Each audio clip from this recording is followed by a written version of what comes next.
Hey, I'm here with Mattei, one of my first clients. The way that I started doing business with Patrick was in my father's company.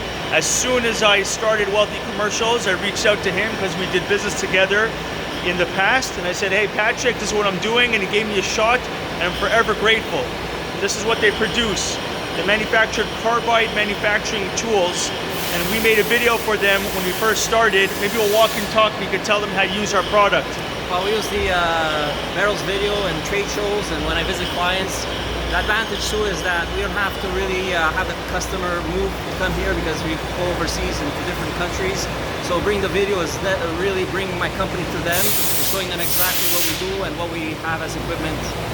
It's helped us grow our business in the US and Mexico, and looking to grow it even more. So probably we'll be filming a new video in the near future. All right, man. Thank you so much, Patrick. Look at the beautiful business that these boys have built with their bare hands. It's a true testament to manufacturing in North America.